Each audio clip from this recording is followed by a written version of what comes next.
hapon po mga kabukid. Ngayong araw po ay magmamawar po ako ng tataniman ng sitaw. Ito po ang aking tataniman, yung pong gitna ng ampalaya. Kasi po ang aming ampalaya ay hindi po kumapal. Hindi po sila nagsalubong. Mga 3 buwan na po ito. Ganito lang siya. Hindi po sila lumago. Siguro po gawa sa panahon. Kasi po nag-init po dito sa amin eh. Kaya hindi na sila nakahaba. Nanilaw na agad. Pero marami pa naman po siyang bunga.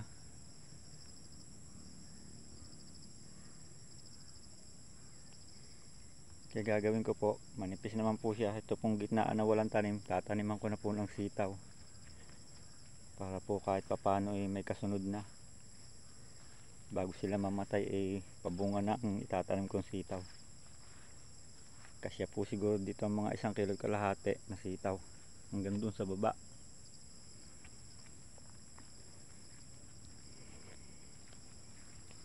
Namawar na po ito eh. Mamawirin ko uli. Madami na naman pong damo eh. Bago tumubo ang sitaw, malago na ulit ang damo na to pag hindi mamawirin. Sayang nga po, mahal ang ampalaya ngayon. Hindi kapalang aking ampalaya. Pero ayos lang. Kahit pa paano po nakabawi na kami dito. Tumubo na.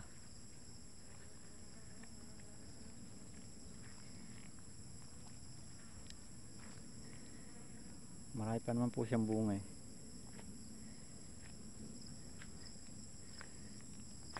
Matagal-tagal pa rin po ang buhay nito.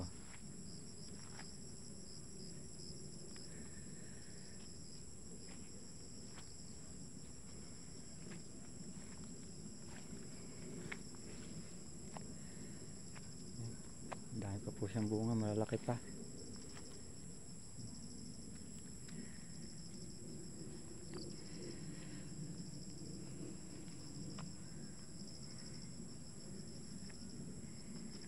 Tara mga kabukid, samahan niyo po ako sa aking pagmamawer.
Mga kabukid, naubusan na po ako ng gasolina. Hindi pa ako tapos magmawer. Ito po, magtatabas na lang ako. Kakaunti na naman po ang aking gagamasan, katabasan. Ilang iras na lang.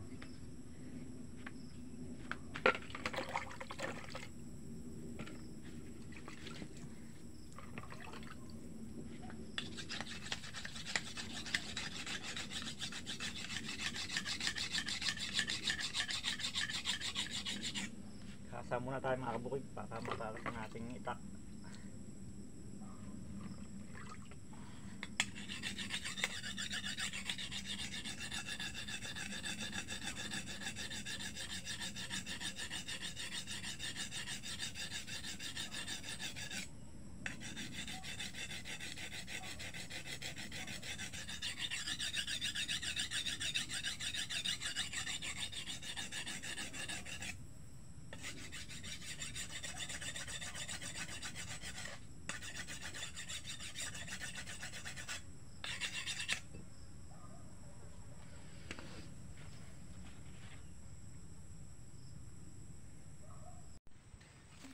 Maggamas tayo mga bukid. Mabilis naman pong gamasan ito kasi nga po ito po ay namawar na. Ginagamasan ko lang po ulit kasi po may mga tubo-tubo na uling mga ganitong damo. Pagka po tinaniman to ng sitaw, mauna pa tong lumago ating itatanim. Kaya po hinahapyawan ko na lang. Bilis po kasing lumago ng damo.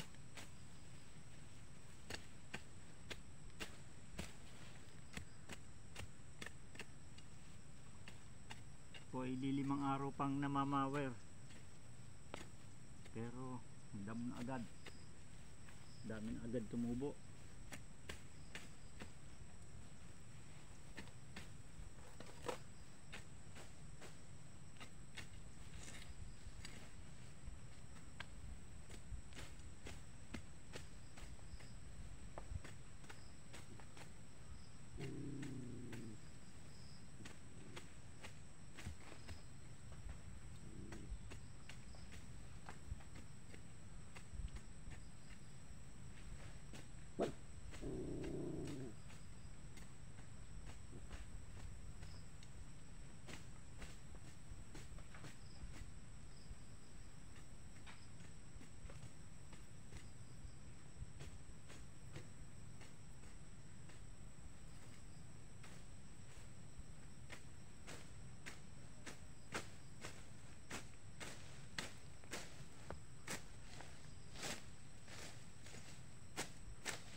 Kung aking ampalaya ay gubatan na rin ang punuan. Ayan po, ampalaya po yan. Punuan niya na ay damuhan na. Hindi ko na po hinahawanan kasi nga po ay nag-iinit. Pag po gantong may damo, malaking bagay po, nakahamugan, nababasa ang lupa, hindi sila masyadong naiinitan. Tanggalin ko lang yung mga bagay. Maakit pa rin po kasi sa taas ang palaya.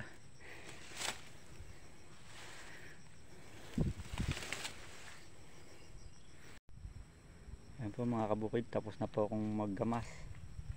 Papatikan na lang po yan. Siguro po bukas ko na papatikan. Diretso tanim. Kung mainit na naman po kasi ang panahon ngayon. Buti na lang po umulan kagabi, nabasa ang lupa. Kaya pwede kami tumanim bukas.